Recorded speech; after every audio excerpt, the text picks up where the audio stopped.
the township of Atteridgeville, west of Pretoria, the nights once carried a silence so deep it felt unnatural. Parents kept their children close because whispers of a monster stalking the streets spread from house to house. That monster was Johannes Machane, but to people of Atteridgeville, he was something far worse. A murderer, a cannibal, and the man who turned a quiet South African suburb into a nightmare.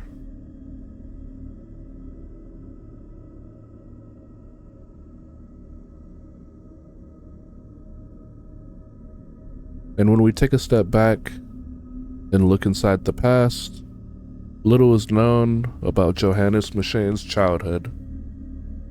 What is known is that he was born around 1948, growing up under the shadow of apartheid South Africa, a world divided by poverty, policing, and fear. Neighbors would later describe him as quiet, withdrawn, and a little odd. But beneath that calm exterior, something sinister was growing inside him.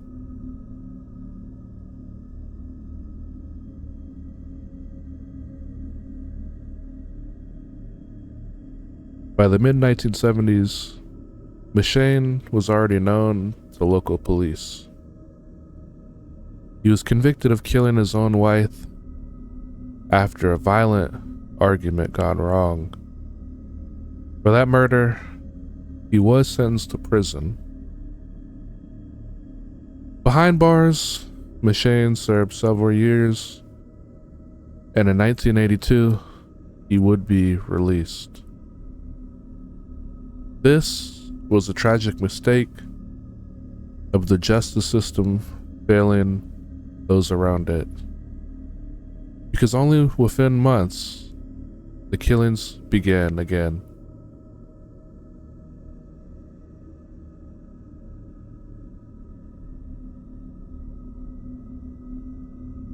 After his release, Machane returned to Atteridgeville, a crowded township just outside Pretoria. It was here, between 1982 and 1989, that he would commit his most horrific crimes. He often targeted young boys, often from the ages of 5 and 10.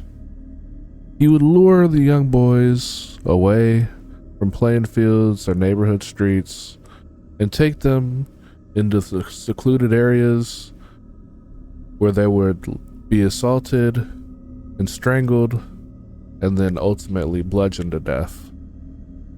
But what made Machane truly infamous was what he did after. Police reports and later testimony indicated that Machane mutilated, sometimes cannibalized, parts of his victims' bodies. It was this act that earned him the name the Beast of Atteridgeville.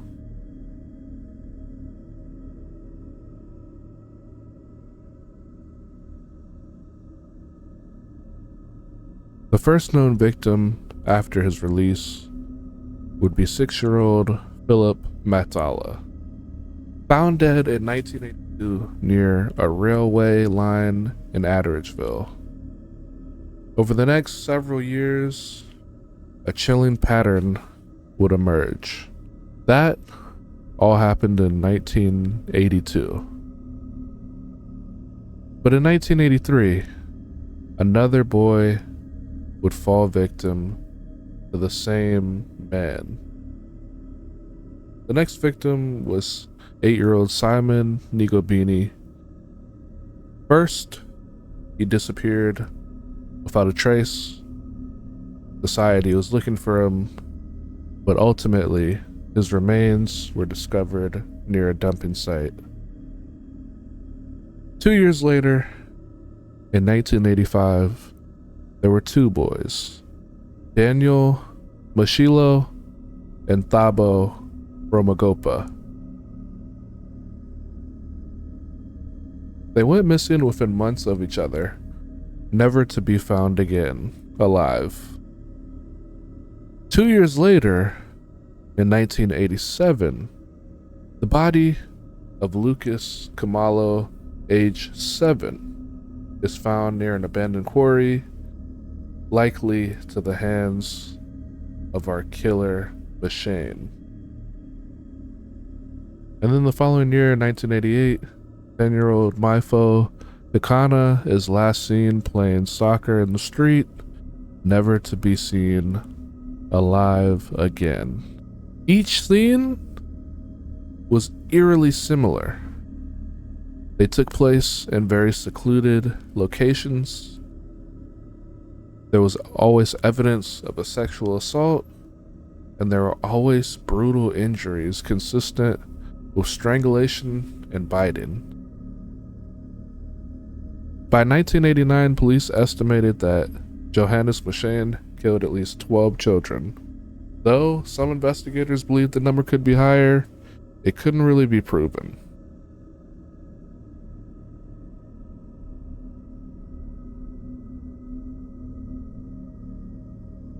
At the time, resources in the South African Police Department were limited, especially in black townships. For years, many of the cases went unconnected, dismissed as isolated tragedies. But the pattern couldn't be ignored forever. Detectives began noticing similarities in the killings, the location clustering around Atteridgeville, the age of all the victims, and the method of death. By late 1989, the community erupted in anger. Parents formed night patrols, vigilante rumors spreading around the city, and the name Mashane became synonymous with evil.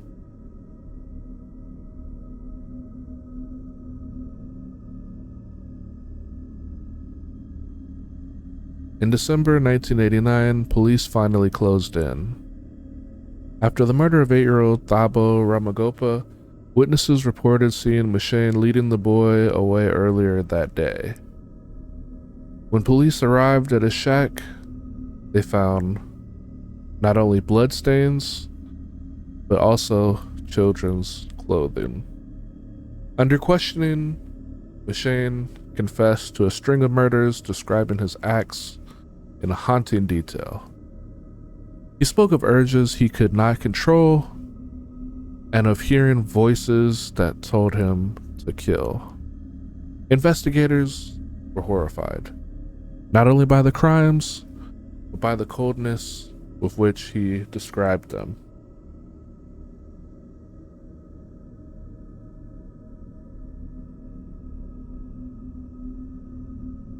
Before he could stand trial, Johannes Mashane escaped police custody.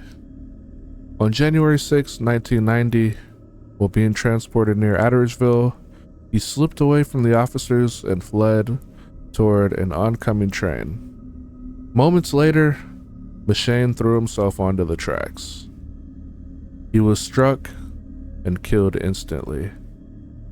For many, his death felt like justice, but for others, it was a bitter end with no trial, no closure, and no full accounting of how many children had died at his hands.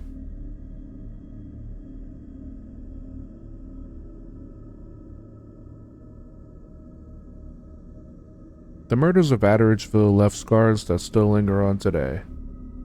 Parents who lived through those years remember locking their doors before sunset. They remember the police sirens, the missing posters, and the faces of children who never came home. Mashane's crimes exposed the cracks in South America's policing system during the apartheid, where marginalized communities were left vulnerable, unheard, and unprotected. He became one of South Africa's first documented serial killers. But behind that label were the names of real children, real families, and real pain. Johannes Mashane's story isn't one of mystery, it's one of horror. A man released too soon, a community left in terrors, and a reminder that monsters often walk among us unnoticed until it's too late.